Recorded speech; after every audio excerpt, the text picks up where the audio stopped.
is up, you guys? Welcome back to the PHNX Mercury podcast. I am your host, Erika Lee Day, joined by PG1, QB1, on and off the field, in and out of the studio, Stephen Pridgeon Garner. How the heck are you doing today?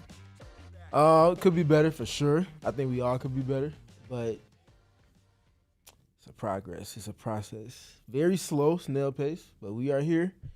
Like you said, at least it's not midnight. Fair. It's far from midnight. That's definitely. It's not even midnight on the East Coast. I'm practically screaming. Also, obviously, the newest addition to our show, Mr. Gil McGregor, who I had a name for you on the way. Was it new edition? No, it was something kind of mean, but all of them have bcome kind of mean so far. So it would have been no change. Oh, new edition would be cool. I mean, we can go with that placeholder. I guess We'll work on it. Wow. We're still. It'll come. I told you, it'll come to you. Oh yeah, insurance claim. Wow. McGregor. Wow. That's like a double entendre because of the story I told you. I know that's why you're saying that, but also because I get told I sound like unnamed insurance voiceover man. Good hands. There. So yeah, the good hands. You can call me good hands. They all seem bad at this Gil point. with the good hands. I feel like we're getting further away. Becky with the good hair. Gil with the good hands. Yeah. Yeah. Spider-Man me. Five-game losing streak can do this to you. Basically, is what we're saying. Well, welcome back to the show presented by our friends over at Mount America Credit Union. Shout out to them for putting up with us even in this loss, because the Mercury did just lose their 5th straight game, this time for the 2nd time this week to the New York Liberty, 75-68. And something tells me that the score is backwards on our screen, and my eyesight is not that good though, so I'm not sure about that. But guys, I guess we'll just start with some quick thoughts, takeaways from this game. I will start with my toxic positivity. It was way better than Wednesday. Couldn't be much worse. You're right that it couldn't be much worse, but it was still way better. Yes. And obviously I wanted the Mercury to win the game, but you can't have everything you want in life, and this is one of those times where a few different bounces with 2 minutes to go, the game ends differently, but that's not the way it goes. And so it's a big game of what if. They defended a lot better, but still not good enough to win this game, because in the 4th quarter they couldn't really get the stop needed to hold the Liberty off and get the dub. So definitely pressing watch. I would agree with you on that. I think the one thing that I will say as a quick thought is that they showed fight. There was fight down the stretch at the end where we really thought they had a chance. They were a couple plays away, whether that final possession obviously is going to loom large, and I know we'll talk about how they got to that point, but when you had the Manuka Cole-Makani opportunity to get something in the lane, but she kind of lost her footing or whatever it was, and had a great look from DB on the wing. She just couldn't get it to go, and that was the opportunity to cut the deficit to 1 or tie it late in the game. That was like the last chance they had, but to claw back to get to that point at least shows this team is not quitting on one another or on where they are in this season, because there is still a lot of basketball to play, but it's in a bad spot right now. It feels a little, I don't know what words you would use for it or what phrase you would use for it, moral victory-ish, I guess, to say that this team didn't quit.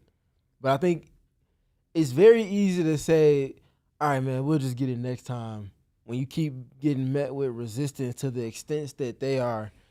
And they haven't. I don't think they've shown to have quit in any of the games that they've lost in this 5-game streak, or any of the games they've lost at all this season as a whole. And for a team that has the kind of chip on their shoulder that they play with, I think that matters a lot.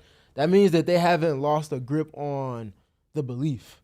Yeah. I think you can always tell in body language if there's buy-in, if there's belief, and if the players are believing in not just the level of play for the team, but the process that they're trying to build out and work towards. So, again, this is kind of picking for things, for sure, but I think it's a lot more important than it comes across as when a team is on a 5-game losing streak in the 1st quarter of the regular season. So, work to do, for sure, but I think that matters a lot. And speaking about, okay, is it possible they figure this out? Do they believe they can still figure this out? How maybe far away might they be from that? I think they've taken steps, and I think that's kind of the identifying mark there. And Kev, you asked me that during the game. You said, like when you're a player, you're on a team that's going through it, right? And they're on a losing streak, or things just aren't going to go right for you. How does it feel psychologically in the game? Are you thinking about just the game itself, or are you thinking about what you're up against? And the reality of it is, I think it's just human nature.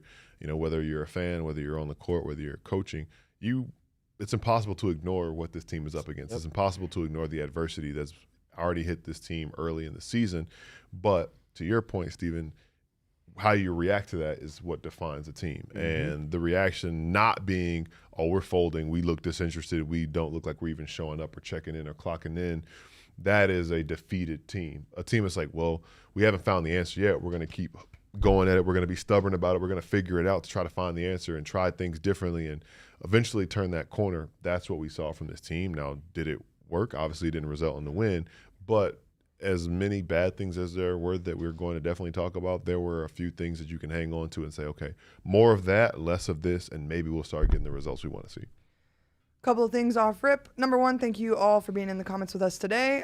Can't thank you enough for sticking with us despite this not being a super fun stretch of Mercury basketball. That being said, I do want to really quickly say that tanking literally does not work in the WNBA, especially if you went to the WNBA finals literally last season. It does not work.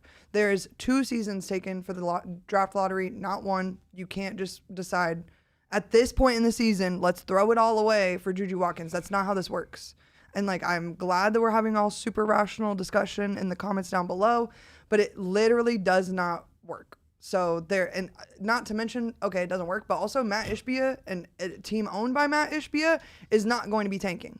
He's made that very clear. Very much against like, that. It may be on a different podcast that would be a applicable comment, but here on this one, unfortunately, and I don't mean that the way it sounds, it doesn't work. So that's not going to be a conversation I'm going to be having this season. It's not going to be a conversation any of you guys should be having, to be honest with you guys, because they're not going to do that. That's not a real thing. So I expect the Mercury to turn this around. Do I expect the Mercury to turn this? Megan made a really great comment in the last podcast we did where she said, not everybody can be the Las Vegas Aces. And like, she is so right. That turnaround I won't say once in a lifetime, but once in a generation player makes that possible in the first place.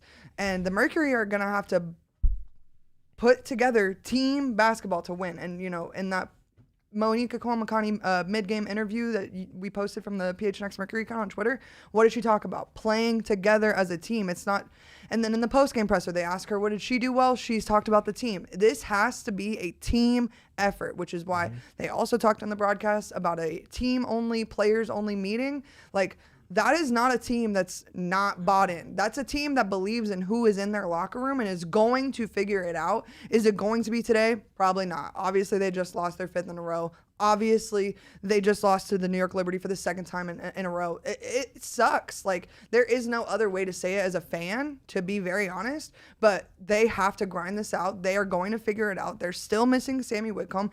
And to be honest, their rotation is still not cemented. And until the rotation has some rhythm to it and Nate Tibbetts can walk into a game knowing who's going in and when and why, the team's not going to put it together because there's no cohesion, there's no chemistry, because there is no consistency right now. He's throwing paint at the wall trying to make things work, and it's just not sticking right now. And I know that this isn't what anybody wants to hear. Everyone wants a solution right now, but the solution is that they come back to Phoenix, they go to the Mountain America Credit Union practice facility, and they put their head down, watch some film, and figure it out. Yeah. Kevin, kind of to that point of accountability, we can go ahead and take a look at the keys for today's game for the Mercury. So key number 1 was for them to get to 8 or more threes made in the game. Something they've only done 5 times this season. Tonight was a game where, again, they did not, for another time, did not get to that number of makes in terms of 8 or more. They only got to 6. It's going, like, their defense is capable of being good enough to withstand only making 6 from deep over the course of a game. They did it multiple times last season. That's not something you want to be banking on every single night. That puts a Herculean strain on your defense to be not just really good or not even just great, but like sensational. They can sustain there in pockets, but you're not leaving yourself with much margin for error with that. So you want to be able to make more threes. I think they were down almost 10 in terms of attempts over the course of the game. Second half, They came to almost even. They outshot the Liberty in terms of makes and attempts from deep in the second half, which is really good in their process. But you got to put that together for 40 full minutes. It can't be in pockets. Getting back to key number 2 from tonight's game, it was to win at points of attack defensively. Evident by the 19 turnovers forced and the 22 points off of turnovers. They scored more points off of turnovers than they did in how many quarters today? In 3 of the 4 quarters played, they scored more points, 22, than they did in the first, second, and fourth quarter tonight. Pretty good. That is really good. That's a step in the right direction. And then to key number 3, to round things out, the reserve scoring part is something that they've just left a lot to be desired for them over the course of this season so far. I think some of it is to Erika's point and just the flux that the rotation has been in a little bit. I think it's also just generally to some of the flux that the offense has been in. Their defense hasn't done them the most of a solid on that to play in transition. They did it tonight, but consistently hasn't been there. Sammy's going to help with that for sure. But again, back to the overarching point, you can't pin any of their woes on one specific piece. It has to be a sum of the parts thing like it was last year for them to maximize this group, and they have a lot of work to do on that front. 32-16 was the tally final with the reserve scoring. New York's, that's tough. Nearly one person had as many points. But Laney Hamilton, dang, I'm forgetting how to talk, had 13 points, and the Mercury's bench had 16 points in the game. And I think that's the thing that's stood out so much about this rough stretch, or really just the season. The season's, for the most part, been a rough stretch for this team, is that it's a lot of different things you could point a finger to. Now, as you said, the defensive intensity, at least forcing turnovers, and that's been something that's plagued the Liberty this season because they haven't been the best. They haven't played up to their standard. Obviously, they've dealt with injuries and things like that as well, people not being available. But coming into this week, what was one thing we talked about? Both of these teams were on 3-game skids. They were both trying to find answers. Who was going to be more desperate? Who was going to kind of dig deeper to just find ways to win, even in situations where you maybe shouldn't win? And I think that the little things, I mean, being at home helped for New York for sure. But it's just a matter of cleaning all these things up simultaneously for the Merc, as you were saying, Erika, like getting into the gym, watching film, trying to figure out all these things that did not go well and fixing them. And honestly, starting to get to the point you got to fix it all at once. It's not just, okay, we'll focus on this first and then this. It's like this all has to get fixed because, as you said, we're 2 games away from the quarter point in the season, and sooner rather than later would be good.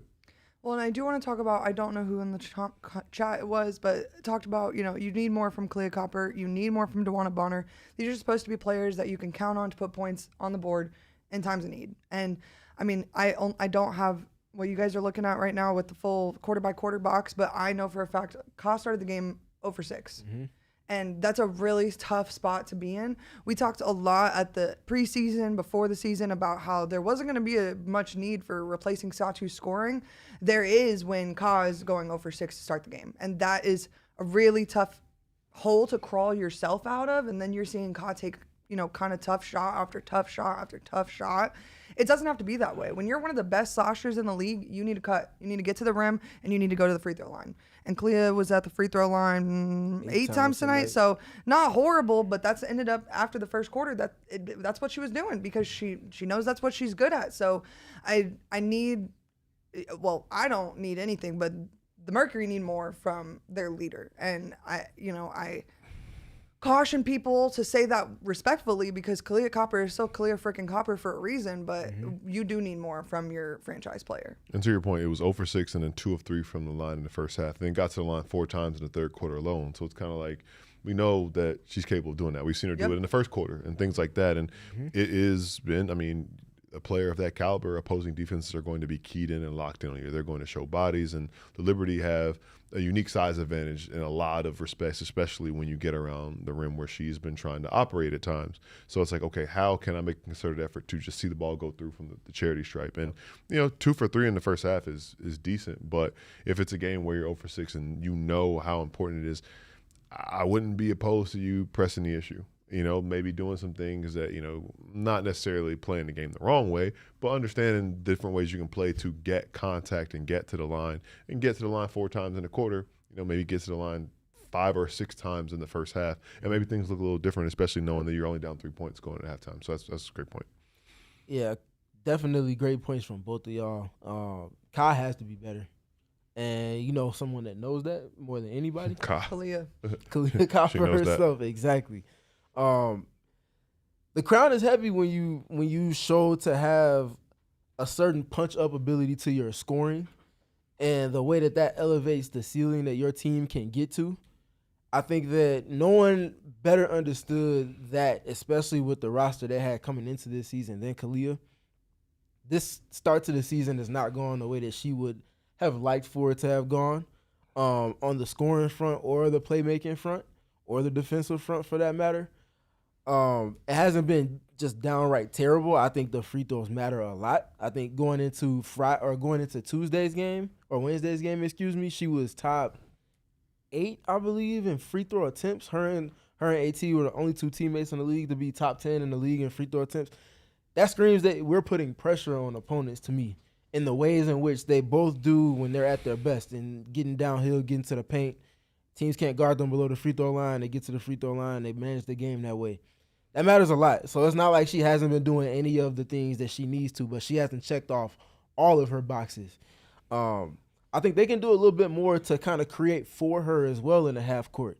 They get to some of the dribble handoffs and things like that with her and AT. Those are good.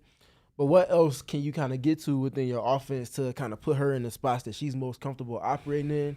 But it all kind of comes back to Kai and just the execution level. It hasn't been where they need it to be. It hasn't been where she would like for it to be. And that's a little bit of what's been missing in these kind of games that they've been losing. It's not all pinned on her at all.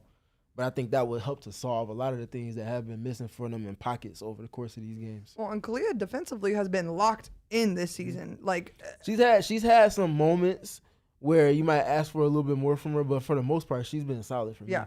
So for me, like defensively, if she was putting the ball in the hoop more, I can't ask for much more from her on the defensive end. So she's been competing. Yeah. That part is not. It's not a question. Yeah. And like we talk a lot about controllables and things and effort, and like those things are not in question for me. It's just the decision making on the offensive end is questionable at times, and it's not even that she looks lost, because she doesn't look lost. It's just like, I don't know if like the trust isn't quite there with her teammates yet, because we're early in the season, and I mean, winning solves everything. And like we're in a point right now where they've lost 5 in a row. Like I can imagine, like I've never been in your shoes, Gil, but I can imagine if you lose that many in a row, it's tough to be like, yeah, you're gonna make this shot, because like I don't know, I haven't seen it like with my own 2 eyes. So it's like that trust might not be there right now, but they need to, I don't know if we need to take a boat day, go back to the Krispy Kreme donuts. So sorry, Max, for saying that out loud, but like, walk through the Burger King drive-thru like they did last year. Like there are so many little things that the team needs to just lock in. And like, I hate to sound like Chris Koklanis from 2025, but like the togetherness is not there right now. And like, I really need more togetherness, because when they play good basketball and they're passing the ball continuously and they're moving the ball around for 20 seconds on offense, they get good shots. Kahleah gets good shots, but when they are stagnant and someone dribbles up the ball and they don't pass the ball a single time, that's not what you really want to see right now as a Mercury fan. And one thing I'll say about it is, which speaks to still how special she is, right? Like 4-16 from the field and still found her way into 16 points, which is like, Crazy. It's like if you like just find something, and that feels like it's been a common thread that we've said after a handful of games already this season. And I'm sensing or seeing a trend in a lot of the tough looks that she's trying to get. And like, I think this is a team that hasn't really found its groove offensively, so they can shade and have the help the way that it has been helping on defense, where she's just seeing bodies. And it's like, it's her job to score the basketball. So it's like, let me still try to find ways to score the basketball, because I'm the best at doing that in this locker room. And it's just been difficult and tough. So it is definitely across the board. Some things being better here makes things easier for her, and then everybody's better and the team wins. So just got to see it. Just got to see it. No, for sure. I think one thing that would, and I want to walk back a little bit of something I said earlier as far as them being able to do more for her. I think they've done a lot of the things that they've shown to do for her. I think what she can do better within that is play faster. And what I mean by playing faster is just making quicker decisions. The Mercury as a team, to your point, Erika, we talked about all last year, they play fast in the half court because they usually make quick decisions. Catch, attack, catch, pass, or catch, shoot. It's like 1, 2, or 3 of those things. 0.5 offense, Greg Popovich, all of that fun stuff. Your offense is only going to be as fast as your slowest decision makers are on the floor. If Alyssa Thomas is allowed to have the creative freedom to hold it because she's doing so much creating and manipulating with her gravity and all of that fun stuff, that's fine. Every offense likely has one piece, or would love to have one piece like AT. You can hold it and know that you're still going to get advantage because of what she does with the ball in her hands. For Kahleah, if you have someone like AT on your team, you got to get back to the quick decisions. And I think if anything's shown through these first, 7 games, 8 games now? 9 games now? 9 games 7. now? Yeah, through these first 9 games, yeah, oof. I think it's that with some of the shots that she is getting to, when she's at her best, it's catch and rip. It's catch and let it fly. I'm catching and I'm driving, putting pressure on you. I might see that body there, that's cool. I'm making a decision to counter that quickly. I think it's a little bit more catch, and it's like not holds for an egregious amount of time, but just enough to where whatever advantage you might have slightly had is just not there because you're holding it a little bit. So just getting back to trusting her first reads on that touch. Catch it and move it. Catch it and go. Don't even think about it. Just let it flow, and then you'll find your rhythm from that. But she'll be fine. I'm looking forward to when she breaks out because it's going to be loud, and it's probably going to end up resulting in like a 30 or 35 piece. I look forward to that. So one thing I was going to say, you might remember me yelling at the TV when we were watching the game, but she caught the ball on the block, had a little bit of a mismatch. So I was like, quick move. Just like you said, like catch the ball and like be decisive right away. Mm-hmm. Defense can't react, and you oftentimes put them at a disadvantage, and that goes for her and everybody, right? Mm-hmm. Like if you get the ball in a position where you can make something happen, don't think about it. Mm-hmm. Just do it, and the offense is going to benefit from it. We're going to take a second to talk about something positive for a minute. Natasha Mack and her performance today. Honk, honk. If I can't have Thunderstick joy, I'm at least going to continue that. Are we We're a long way from that. Are we syncing it up? Can we get a countdown? Okay, never mind. No. Never mind. I was like, am I supposed to move? I'm like, I'm not supposed to know what I'm supposed to do right now. Anyways, Natasha Mack tonight, 6 points, 3 for 5 from the field, 9 rebounds, 5 steals. Career high 5 steals. That's 5 steals. 1, 2, 3, 4, 5. And Mack was all over it. Good hands tonight on the defense. And good hands. Yeah. 1 block also for Mack. I feel like they cut her a block because I feel like in the first 3 possessions alone she had 2 blocks. But that's neither here nor there. New York Liberty stat keepers, I'm watching you. This photo reminds me of the Karl Anthony Towns meme. It does, yeah. A little bit, but she's not getting moved though. She here. No, 100%. I understood what they were talking about, but I truly have no idea what they're talking about. But anyways. If you saw it, you would know immediately. You would understand. You probably seen it before. You don't probably realize. You definitely have seen it before, for sure. I feel like that's how I feel about most NBA memes. Is like I probably could understand that if I spent 10 minutes of due diligence on it, but I got nothing in my. It's crossed over to pop culture, watch but it's 15 WNBA teams. I mean, geez. It's just a photo. It's literally just a photo. Okay. But anyway, it's neither here nor there. It's not important. I'll find it eventually. Maybe we'll show you. Kevin will probably show it. Back to Miss Mack. Mack-tastic. All of the words that you wanna play on off of her name. There's a lot you can do with her name, and it's because she does a lot on the court. She has fun. The impact is just like firmly. Alyssa Thomas has been the best defensive player for the Mercury this season, but the 1B to AT's 1A is literally her. She has been just there with everything. All of the matchups she's gone through. Tonight she's tasked with guarding Breanna Stewart and Jonquel Jones. Not easy for most, but she's just there, just providing size and length, taking hits and contesting with verticality without fouling, timely reaches. Just kind of look at how she's moving on the court defensively and the way she's being disruptive. My favorite part, because she's always been good around the rim, when you get bigs away from the basket and they have to defend in space, that's usually where you see some of the kind of cheap fouls and things like that happen. Mack is just firmly at the level with some of the things she's doing in pick and rolls and whatnot, and just getting deflections. She definitely leads the team in deflections this season, and for you to lead the team that has Alyssa Thomas on the team in deflections, that means you're doing some work, all caps work. So shout out to Mack for that. I think that energy boost that she's been consistently giving this team, you can't place a value on. But now it's about the team giving that energy back to her in a ways in respect to their individual games. Once they start to get closer to alignment with that, their competition level will be way higher. The impact will be there, and I'm looking forward to when they're able to kind of take what she does individually with AT and then kind of adding that to the group. I would say you also mentioned she spent some time matched up with Han Shu, who's, that's a. What do you do? What do you do? But like there was one play where it was like a pass that kind of lobbed to Han, and it was like, what are you gonna do? But you said she played it well, waited till the ball comes back down because gravity it had to come back down. She made a great play. It had a deflection on that one too. Another one I'll throw out there, her Mack activity.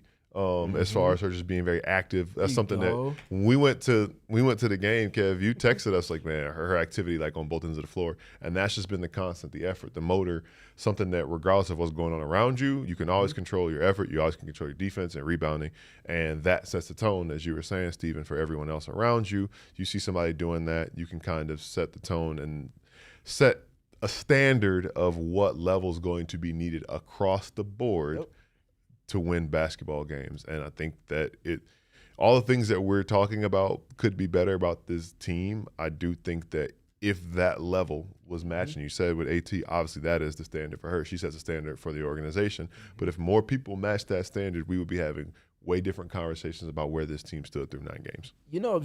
Mack had the same amount of steals as New York as a team. The whole team. 1, 2, 3. And to Erika's point, maybe it was a block, maybe it was a steal. It felt like she had maybe 1 or 2 more stocks in there that just didn't get credited to her for whatever reason. But the impact nonetheless was there. Anytime she was around the basketball or the basketball found its way around her defensively, she was just firmly there and making an impact.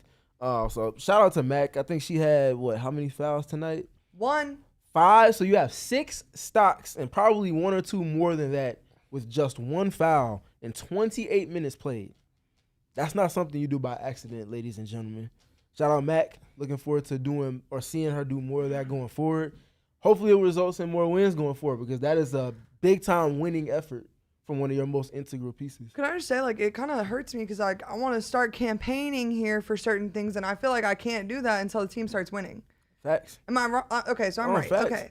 I feel like I got high expectations for the team. I got high expectations for these players. They firmly have 2 players that are top 3 in respective award races, but you won't get that recognition when you're this far submarine level below 500. Well, and I left a comment about the 2021 Chicago Sky team that also started at 2-7 and ended up beating the Phoenix Mercury in the finals that year. And it is possible, but it's got to happen very quick. And we're talking about a not necessarily condensed season like the 2024 Olympic season, but this is a squished together season because they're trying to fit 44 in the same amount of time that they fit 40. So, you got to turn this around and quickly. Do we want to talk about turning this around, what is possible? Or do we want to talk about the game and how we got into that last possession? Before we do that, I do have a meme update for you, Erika. Oh, yay. My favorite. Wow. I mean, they're the same picture. I'm actually having eye difficulties because, it's the same folks. See, there you go. I think Anime and Hoops brings up a great question here. When do we start lowering our expectations for this team? We don't. Not even a little bit. Is the standard. The standard is the standard. Shout out to Mike Tomlin. That doesn't move. That doesn't sway just because you aren't living up to it. It's still there, and that bar has to be met every day. So they're obviously hovering way below that, whatever the opposite of Phoenix is. They're way below that right now. They got to get there. And one bad year doesn't change anyone's expectations for the Phoenix Mercury. One bad quarter. You know what I'm saying though? Sure. Just because the 2023 season they had 9 wins doesn't mean that everyone thinks the Phoenix Mercury are chopped forever. That's not how this works. So they go out and I saw someone talk about how in the offseason there was no free agency gets. You have Alyssa Thomas on your team. You have Kahleah Copper on your team. You have Sammy Whitcomb on your team. You have a point guard you can trust. There are additions that they made that are trustworthy additions, and it's just not panning out correctly just yet. It's funny. Gil and I were walking over to get food at halftime, and we were talking about the Nick Ewing conversation, and watching how this performance has come together might be the reason that saved his job here in Phoenix. Who knows? But sometimes good in things that are good in theory just don't work out, and so I expect shakeups to continue. I expect Nate Tibbetts to continue trying new things until something works because they can't keep. what's the definition of insanity is trying the same thing over and over again and expecting different results. And like, he keeps trying new things. It's not for a lack of effort from him or the team. It's not a, let's go throw the same 5 out there every game and see what happens. He knows what happens. So he changes the 5, he changes the sub rotation. Like, there are adjustments being made. It's just clearly not good enough yet. I think that's a good point to bring up, Kevin. We can bring up the questions from JR. Vozen, don't get used to it. You probably won't ever hear me do it again, so enjoy it while it lasted. But JR brought up a good point about, to your point, Erika, about the rotation shifting and what Noemi Brochon brings to the Mercury rotation. I think it's the defense. It's not always a stat-inducing impact that she's providing, but that doesn't take away from the impact that she is providing. I have a lot to talk about the Mercury and containing drives and the numbers that show that they have not been good with that. Noemi is not someone that's been suffering or has not been up to par as far as that goes. She defends the scheme, she defends with multiple efforts, and she defends with activity on top of all of that. That's not something that they were getting from their main rotation or their starting lineup in particular prior to her kind of debut there to start this road trip. She kind of gets into that starting lineup against Atlanta.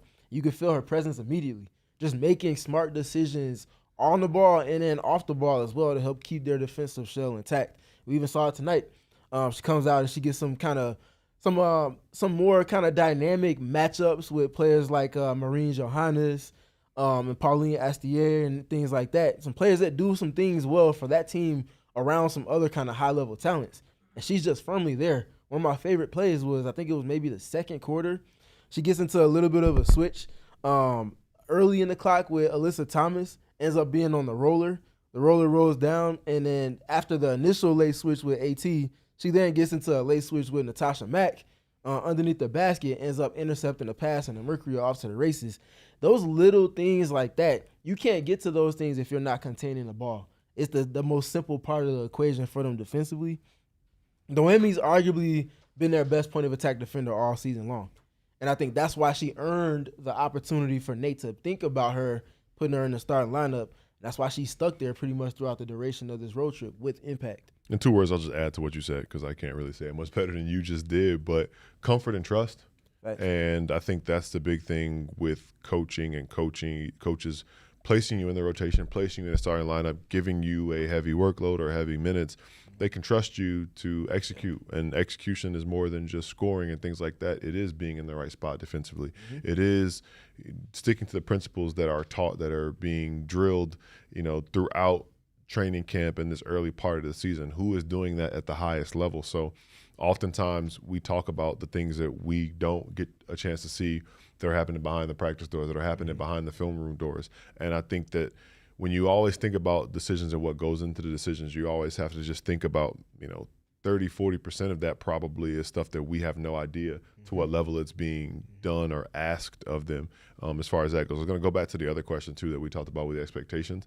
And this team is 5 games under 500 right now. But just as soon as they got to this point, I could see this team, same group, ringing off a 5-game winning streak. I think they had 7 last year, a 7-game winning streak at one point. Like, I could see there being a stretch in time where they win, 9 of 11 games or 10 of 14 games, and then all of a sudden you're, a couple games over 500 in that point. So it's just far too early to change. I think it's important to have these expectations because there's a reason that we expect that from this team. One, just the standard of excellence that this franchise adheres to, but also what we just recently saw, a largely similar core, again, knowing that there have been some limitations, which I think is an important context to add to that.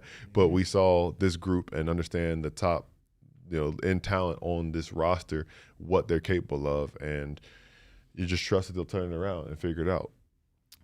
Think about the last possession right now, causing me kind of physical pain. I'm not going to lie. Well, I guess the last 35 seconds. The down 3? Yeah, the death 3, the foul to make it a 5-point game. Yeah, just the whole 9 yards really hurts, to be honest with you guys. Because, everyone's talking about Brochon's start and, no points on the board, blah, blah, blah. But, like, that's not what I'll just interject real quick. That's not what she's brought into the starting lineup for. Well, they only allowed 75 points. That's what she's brought in for. The Phoenix Mercury, 9 times out of 10, are going to win a game where you hold the opponent to 75 points. Mm-hmm. Like, I am not the smartest person up here on this little discussion panel, but I am smart enough to know that. And that the defense was not the problem today. The offense got stagnant at the end. They couldn't make things happen. You made 6 threes. Right. You made 6 threes. That's If not you the don't- end all be all, but that's a big piece to the thing when you're double digits behind in terms of, or almost double digits behind in makes. Yeah. It becomes a real tough. The math is hill. math. Yeah. The math is math. 3 is more than 2. 3 is more than 2, and when you're doubling up your opponent on the make side of things, even if your defense again is great, you leave yourself with this much margin for error. There's no space between my hands right here. You playing catch up. That's hard. It's hard to thread that needle.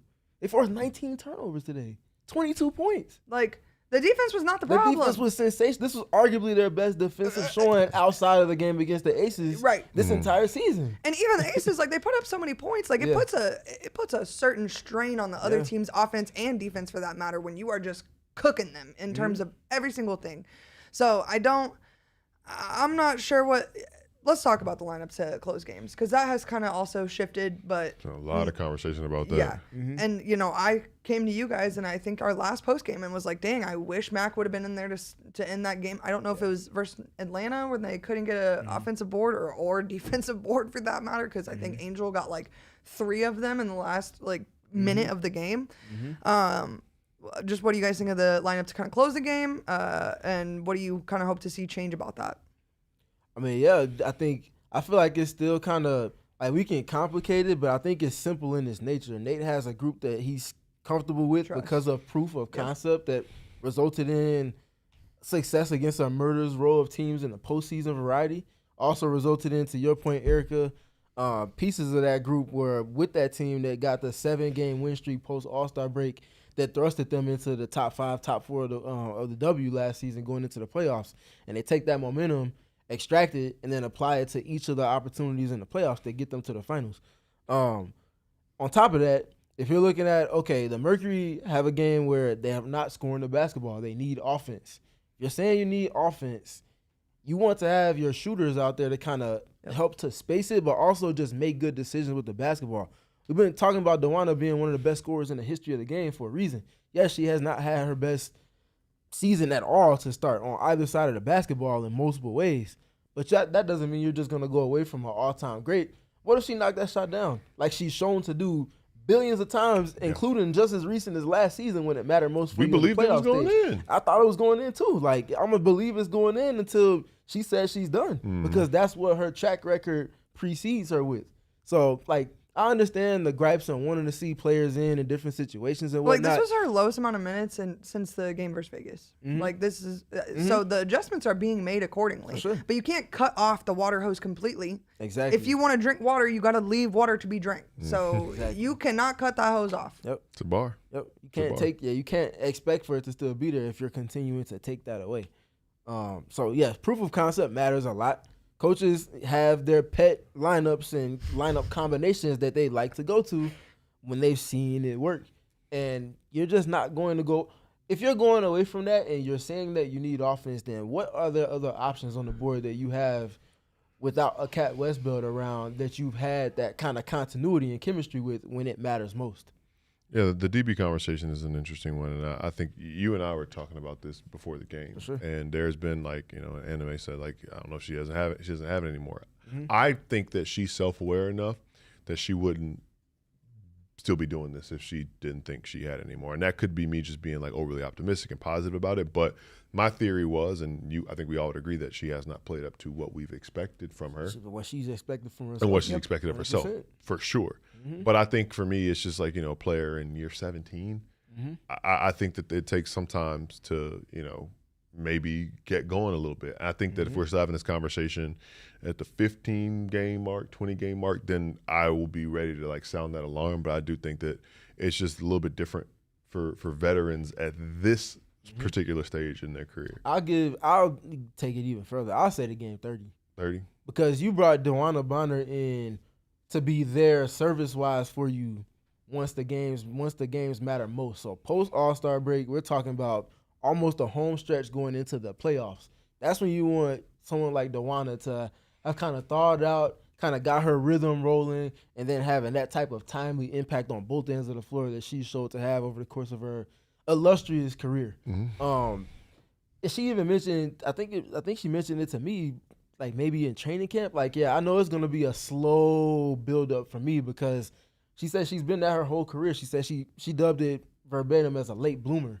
She said I usually play much better later in games and later in seasons when the games kind of matter a little bit more.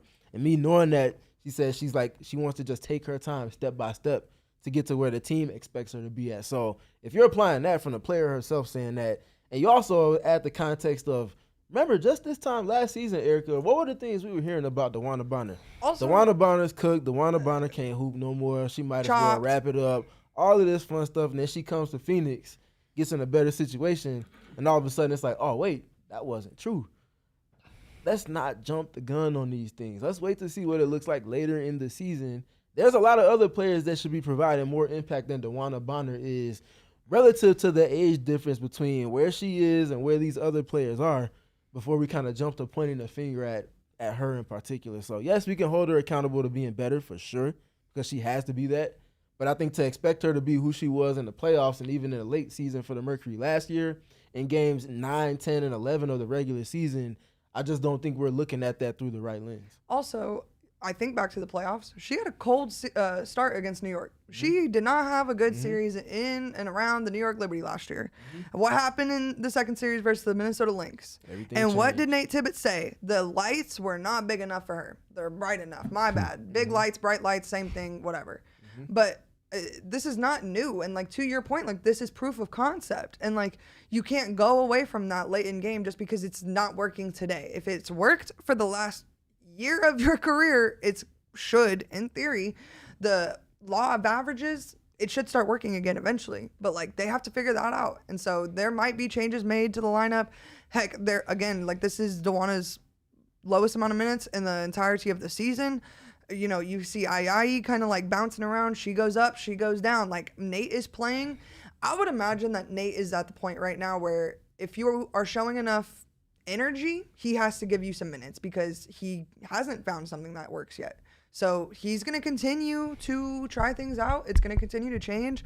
DeWanna Bonner's role is probably going to shift a little bit for the time being because, to be honest, like you said, like, she is a late bloomer. She's going to come around, but you need more people to step up than just DeWanna Bonner to get it done. So why not give those people a little bit of runway, make mistakes, and get it and try to figure out how to get it done on the big stage. I'm really interested you said that. You said you need more people to do it. And I think that, like, if we were just to, like, kind of audit player by player, can this player be better? I mean, the answer for everybody would be yes. Everybody could be better. And then the follow-up, my follow-up to that would be, are these players capable of being better? Or are we just saying they should be better? And the answer to are they capable of being better is yes. It's not like we're looking at this team. It's like, man, they don't have anything. Like, these players are doing the best they can, and it's just ending the way it's ending. It's like, wait, no, we know that these players, and now it's kind of a matter of diagnosing why, because I don't think it's just a matter of this isn't a good team. It's just the same points that we're kind of making in different ways of, like, they haven't pressed the right buttons. I always kind of, as weird as it is, I use the combination lock example where it's like you're still trying to find the right combination to unlock it, and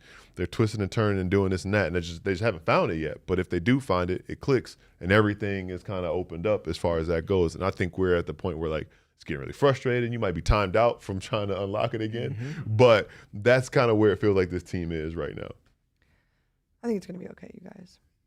Yeah, I understand the frustration relative to expectations, especially from the fans in particular. But at the same time, it's also still just the first quarter of the regular season, and this is a team that we haven't seen in full quite yet.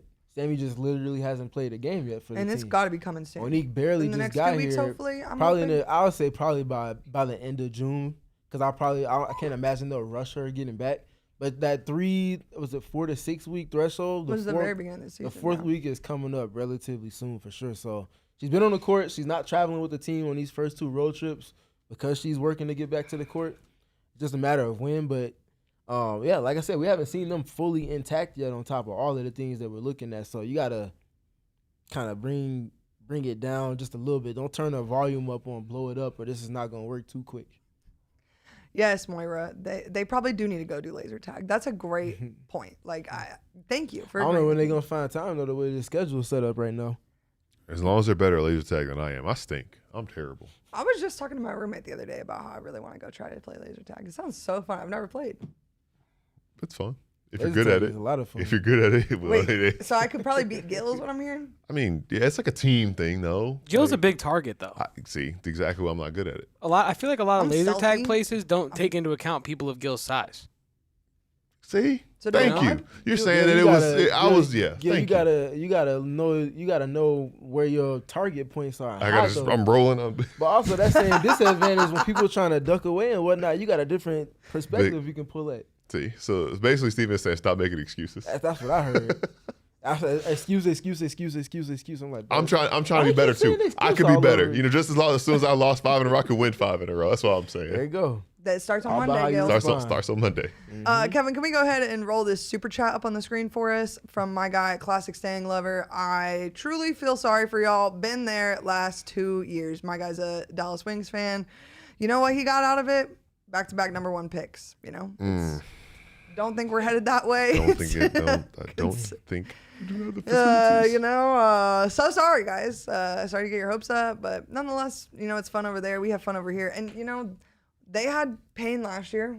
We have pain this year. Yeah, paying for a part of this year. Because Yeah, I was going it's to only ask a you, little like, fair. I feel like through this, and this right now is not fun, but there have been moments this year that have been fun, even if brief. Guys, I'll be honest. When Mo hit that 3, about 2 minutes after I said the Mo 3 is gonna hit like illegal substance, and then everybody in the studio went bananas. Yeah, I was having fun. I was like, oh look, oh my little sports guys, we're back. Yeah.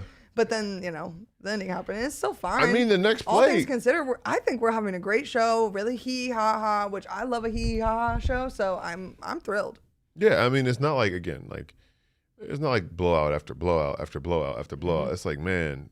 If 1 or 2 moments go the other way, talking about a different conversation about this games individually and the season as a whole. They're not coming up with those timely moments that their character is showing that they do, and that Alyssa Thomas's reputation suggests that her teams do. You know, guys, I last season I kept the AT jersey in the studio. This year, it's not here. I think I'm going to do my big one and bring it back because it's probably where it belongs. And it will go behind us again every time we're in the studio. And it's going to turn things around. I'm a very superficial person. Not superficial. What's that? Superstitious. Thank you. Yeah. See, I was this like, is yeah, why I no, keep you guys around. I was like, oh no, superficial. That's not good. No. I'm sorry. But yeah, That'll it's work, right? accountability. That's all this is. We all got to accountability. take some. Nate took some for Yeah, not I taking mean, that time out. Shout out What to- I say earlier, I was like, man, is it me? I this like, you know, team goes You to know, finals. and what I did joined the say, show. Gil? She took an unnecessary shot at the Suns. Yeah, that was It wild. was all in I good was- fun. I was It's all like- in I good was like, fun every dang. time. Them But yeah, dudes was just but in I- the playoffs. But I understood. But then she explained her rationale behind it, and I was like, okay, not I get terrible. it. Yeah, it wasn't terrible. I I'm get an it. illogical sports fan, but nonetheless, there is it was, That's a what- miss, logic it was there. a miss, but it was a good shot. That's what being a fan is about. Good shot quality. But yeah, I'll take some. some accountability too. I'll be like, look, you know, they're getting adjusted. I'm on the new players too. All right, well, be careful when you're at the game on Monday. I'll be careful. Can you send me some videos post? Look at that. Wow, guys. Teamwork makes the dream work. does. That's what I'm saying. Anyways, guys, are we ready to look ahead just a teeny tiny little bit? Sure. Is that okay with you guys? With me. I want to start with Monday's game versus, our good friends up north, the Minnesota Lynx. Cheryl Reeves and company are back in town. Woo! I'm so excited, and I'm sure Cheryl is too. She made like a joke the last time she was in Phoenix that every time she turns around, Phoenix is there. She has to go back, or they're coming back to Minnesota. I No, think she was saying that about overseas. Oh, Going to really? Look at scouting talent. wow, international I talent. really missed that. That's Yeah. actually hilarious. Yeah, she said every time she looked up, it was Nick and the international scouts. Well, he needs to stay over there because the last couple weeks I've just been joking about taking his phone away, so Philly can't call him. So Congrats on that. He's not going to Philly. At least not in he this can have his team. phone back because Not I in need this him to do role. some big ones. Okay, you know. Yeah, for sure. Please save us. Anyway.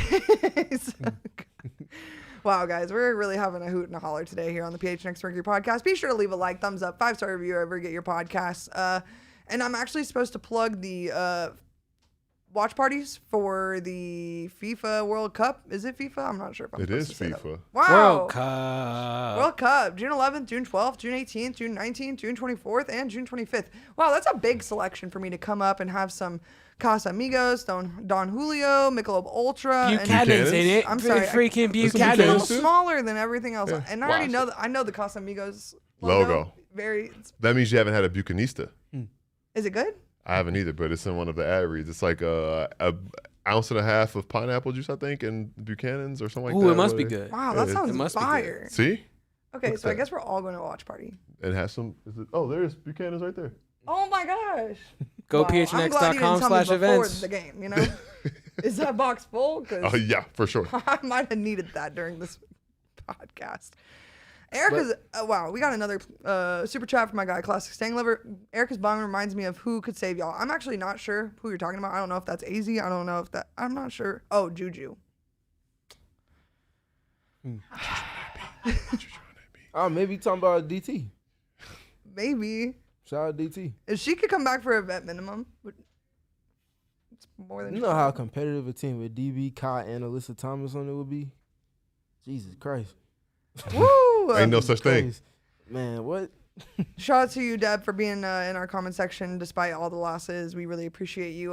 We were talking the other day on the Wings podcast how the only thing that's missing to make the podcast more positive place was Deborah Owens. So please come check out the Wings podcast. We can be happy over there too. Do you want to Anyways, mention more about the schedule? Because, I so- literally said it doesn't get any easier from here. So you come back home after this 3-game road trip, and it's congratulations, you get the Minnesota Lynx We've again. been balling. Yeah, they've been hooping. And Really they have some tests that you're gonna have to answer to that you didn't quite answer to in the last time you played them.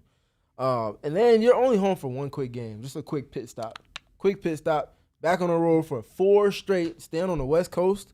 Nonetheless, you got the Portland Fire, first time going up there. You got the Seattle Storm before that on Wednesday of next week. Minnesota on Monday, back here. Then you got Wednesday, Seattle. On Friday, you got Portland. And then on Tuesday, that following week, you got Golden State. And then to round out that road trip, June 11th, that following Thursday, you have the Dallas Wings. So Seattle, Portland, Golden State, Dallas. You know, there's something that all of those teams have in common.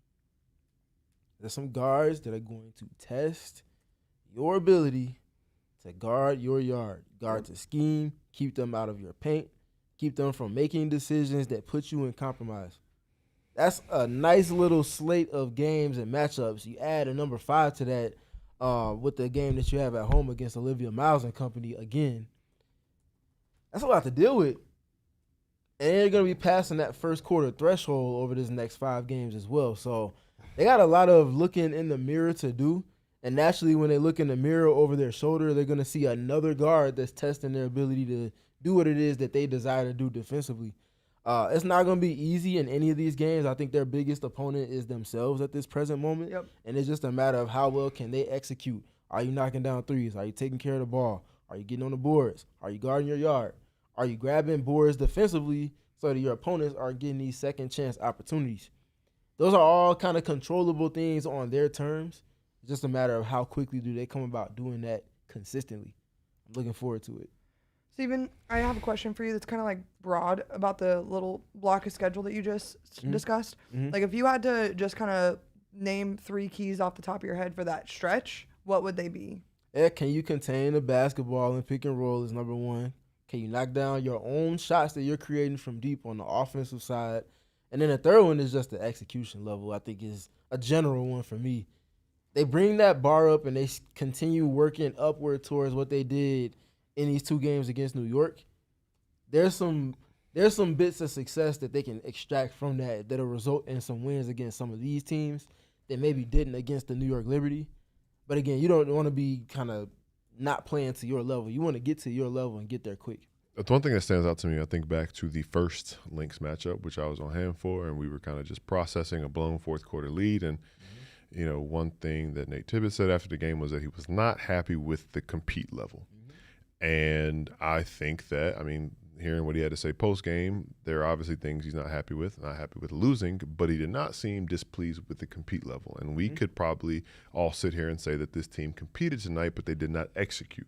So I think that all those things are paramount to success, but it doesn't happen without sustaining and even improving that compete level, playing with the level of desperation that a team that's lost 5 straight has, playing with a level of desperation that your season isn't over if things don't get better right away, but you have to think that it is. You have to play like it is to get back on track, because ultimately, kind of back to what we were saying, as fans, as players, as coaches, whoever it is, it's piling up. Not only are you playing the Lynx on Monday, whether you want to admit it or not, you're playing the Lynx and the 5-game skid that you're on. And you have to play with a certain level of desperation to defeat both things, because it's a major mental battle as well that you're dealing with. So that's what I really want to see from this team, a level of compete, a level of desperation, diving on loose balls, the effort plays, winning the 50-50 balls, all those things, that level of effort that's needed for a team that's desperate, I want to see. I'm Says cracking Michael up. Jackson, man in the mirror. A woman in the mirror. The 15 in the mirror. Facts. Steven, I was thinking back to last season a little bit earlier on the way up here today. And, even in wins, we talked about the fact that, like, the Mercury in the beginning of the season was not putting together 40-minute performances. And, like, we're kind of in the same boat right now with a different roster, a little bit of a different coaching construct, and some adversity that the team really wasn't faced with last year, because, like, trying to do that, trying to say, oh yeah, let's put together a full 40 today when you are winning is one thing, but, like, it's even harder to, with your backs against the wall, like, put together that full 40 to get it done, especially against a team as good as New York, as good as Minnesota, as good as Golden State. So, like, I am really interested to see what buttons Nate Tibbetts presses on Monday versus Minnesota. I think this is going to be another fun matchup. I think the first game was, like, a really close loss. It was. 4 points, a few different bounces, and we're talking about literally not this much of a terrible record. So I'm excited. I know that it's going to take a lot to reignite this fan base for this season, for right now, but I think at the end of the day, like, Mercury fans are loyal. And then you just got to take these games one at a time and show up for the team, because at the end of the day, like, the X Factor is the best fan base in the country. And I know this is not the point of this podcast, but can I just say, like, I don't know what is different about Barclays Center this year, but via the TV, it just feels a little sterile comparatively to the last 2 years of what you've seen in Barclays. Like, I don't know what has changed there. I don't know if they just changed the lights. They did something weird down in McHale and Tucson and literally changed the whole vibe of the arena. So I don't know if that's what it is. And, like, I don't watch every Mercury or every Liberty game every year, but I've watched it the last 2 games at the bare minimum, and it just does not feel like the Liberty. Magic back. Yeah, I'm like, where'd the Magic go? Did Sandy take it to Toronto? Because this is just not right. Hello? I don't know. Maybe Ellie was feeling bummed because they were on a losing streak too. I don't know. But I was like, wow, guys, y'all got to show up for your team. And Merc fans, you got to show up for your team, despite the losing, because these are Hall of Fame players on this team right now. Like, enjoy it while you got it. Obviously, there's some adversity. It's fine. Have you ever been a D-backs fan? Like, I don't know. They sound pretty happy right now. On the They do watch sound along, they pretty do sound happy. pretty I happy. can't, Crazy I real can't quick, write with for them right now. I usually get so excited when I see Derek, because I'm like, oh, I get to rub a win in his face, and he gets to complain to me about a loss. Flip it up. Yeah. Roll How the reversal. reverses have rolled. I hate that. But About anything else before we get out of here? Yeah, that we have not a watch along, but we have a post game show on Monday as well for the game against the Minnesota Lynx. So want to make sure you're locked in for that game as well as the post game part. There it is. First one of the show. Make sure you locked in for that after the Mercury get this dub against the Minnesota Lynx on Monday. Looking forward to talking about some positive things, hopefully. Talking about this team. Is this one of the games that's going to help them turn the corner that they need? The work is still cut out for them, but we'll be here to talk about it with y'all after the game. Yeah, my last thought was just about what you said about the X Factor being the best in the W, and having crowd conversations before. Like, teams aren't going to lose because of the crowd, but they very much can win because of the crowd. And I think that, the same way where within an actual game, your opponent's on a 7-0 run, 9-0 run, the crowd kind of like cheers, like come on, get it together. I think on a macro level, that's what this team needs on Monday. Like, look, come on, y'all, get it together. Y'all have lost 5 straight, but I believe in y'all. I got y'all. Let's turn this around. And if they get that kind of backing on Monday, which I fully expect them to, I think that we will be feeling good with the results, Kev. Follow-up question for you, Gil. In relation to our conversation we had during the game about, Yes. The feelings of tension on the court during a bad stretch or during a good stretch. We talked about Shai Gilgeous-Alexander earlier today and his answer to about being at home for Game 7. He's like, it doesn't really matter. You have to be the better team on that night. Mm-hmm. It's nice, but it doesn't matter. When you are in a down stretch, though, does that help you focus on the game? Does that help you stay more in the moment, being in front of your home crowd and focusing on just that game? It can. I think it depends on the energy. And that's kind of why I was saying, the crowd needs to kind of be more encouraging than nervous. Because I think sometimes you can tell, like, different arenas. Energy is palpable. Energy is very much so, like, whether it's men's and women's college basketball, NBA, WNBA, whatever it is, you can tell if, like, the crowd is nervous because things aren't going well, or the crowd's, like, just saying, like, okay, we need to get this back on track. And I think that's oftentimes when you hear people say a crowd is a smart crowd, they can kind of read that emotionally. And I think that is why sometimes playing at home, it ends up being a detriment because you feel the nervousness of their team or you feel the nervousness of your crowd and you don't want to let them down. Whereas, like, if there's like, they're riding with us, we all have the same energy, let's go that way. So I think nervousness can be felt, positive energy can be felt, negative energy can be felt too. Mm-hmm. And all that's just real because, again, like, regardless of if it's sport or not, it's human nature. Another Michael Jackson reference. You're not slick. I didn't even. Yeah. Not slick. Yeah. Well, guys, I think despite a loss that I would like to forget about, we had a great show today. Yeah. And I'm feeling #jazz for Monday. I'm looking forward to snapping the losing streak. I told you guys on Tuesday's show, days of the week are all screwed up. I won't be yanking out those Thunder sticks until we're on a 3-game win streak. Just no ifs, ands, or buts about it. I'm not doing it. So if you think the Thunder sticks are coming out on Monday, just go ahead and be disappointed now. Do they at least get to, like, hang out with us in the studio if we win? Maybe one time sneaks in, like one win, one comes in, second win comes in, the third win. Yeah, see, that's an idea. I like that. But then if the loss, they go back away. Right. I'm not playing games. To your guys' points, like, we have higher expectations than this, and I don't blame anyone for being frustrated because at the end of the day, frustration means you care and you got expectations. So of course, I'm excited to watch the rest of the season play out. We still got more than 3/4 of the season left and plenty of time to turn things around, plenty of time to get into the playoff seeding, plenty of time to get right back where they were in 2025. Let's rock and roll with the Phoenix Mercury, you guys. Don't give up. Follow us all on Twitter. You can follow him at StephenPG3. You can follow him at GilMcGregor_. You can follow me at Erika Lee Day. You can follow our super dope producer, who I haven't given a shout out to today, Kevo Posts on Twitter. And you can follow all of us together, hooting and hollering at PHNX_Mercury, where we keep you up to date on all things current Mercury, what's happening with the show, and anything else that may be prevalent to your fandom with the Mercury. So we will see you guys on Monday for a post-game edition of the PHNX Mercury podcast. Till then, don't do anything I want to do and have a great weekend. Pressure is a privilege. We all silly like the mayor.